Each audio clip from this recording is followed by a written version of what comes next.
I think part of the way to make BV loss happen in the real world, let's say real world air quotes, Right. is to have some kind of a corridor. Right. And some people find this to be controversial. What are the rules that are going to apply to these corridors? Are there going to be toll roads in the sky? Let's put all that aside. Right. Let's talk about the ability to go from point A pretty far to point B without having that drone in your line of sight. Do you have plans for beyond visual line of sight corridor? Because it seems to be kind of the vogue thing to do, right? Like you got Vantas up there in North Dakota. You got New Air saying they're doing a corridor. So what are your plans or thoughts on that?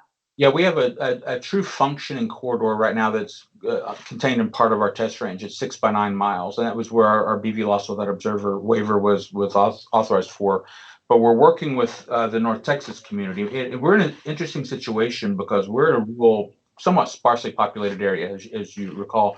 But just across the Red River and the state line is a very large metropolitan area. That's Dallas and Fort Worth. And so the population in our backyard, Dallas-Fort Worth, is literally the equivalent of Arkansas and Oklahoma, the entire state populations put together. That's in our backyard. So we're working on a corridor that follows a natural freight corridor, the Highway 69 corridor that runs through the Choctaw Nation into Dallas. It's a major freight corridor.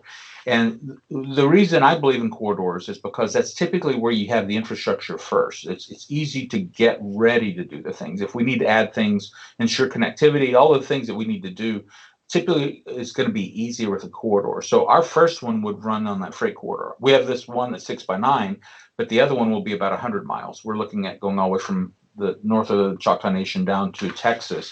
And then we have these kind of arterial-type corridors planned as well. So we'll start connecting following other kind of corridors, natural transportation corridors in the Choctaw Nation. And eventually we want to have a network, a hub and spoke type thing where we can have ubiquity across the Choctaw Nation. But it's not a whole lot different than the early days of aviation. Areas invested in airports and things, and that's where things happen. But yeah, we are building that out. We do plan the next step between that ultimate Texas corridor and our 6 by 9 that we have right now will be between the city called McAllister and Atoka. It'll be roughly 50 miles. And so that's the next intermediate step. And then beyond that, it'll be the 100-mile and then adding the arterial routes. So what are your timelines and milestones for these corridors? And then I want to talk about your emerging technology center, which I know is going to be like kind of the keystone of your operations. But Yes. What's the kind of the milestones? You have the 6 by 9, as you said already. That was like affiliated with your first BV loss waiver. What's like kind of next up, and about when can we expect that?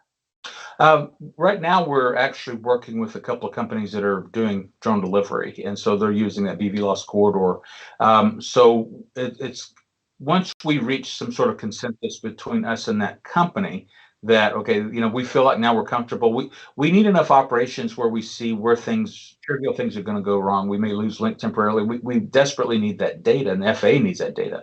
So we're going to approach regularity within and normalize operations within that 6 by 9, and then we're going to start to try to replicate that on the other. So I hope within a year, the FAA would like us doing BV loss operations throughout the entire reservation by the end of 2024, and the entire reservation, 11,000 square miles. So their assessment of us is we hear the crawl, walk, run. The FAA has told us, you guys are walking really fast. We need to get ready to run. So they're actually the ones pushing us on beyond to keep doing more. Holy smokes, you guys are jogging. So yeah, we're jogging. Can you talk at all? I know I have to add my own terminology into the FAA terminology, right? That's going to serve me well in the test next week when I take it. But as you know, can you talk at all about some of the partners you're working with? I know you have some NDAs, non-disclosure agreements with some of them, but some of them are doing really cool things, and maybe this could be a good opportunity to let people know the types of groups that are out there and what they're doing.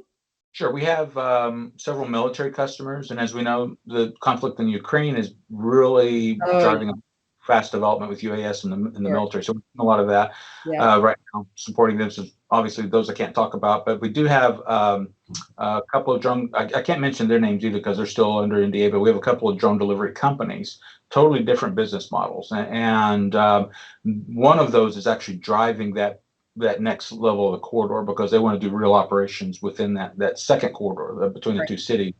So we have that going on.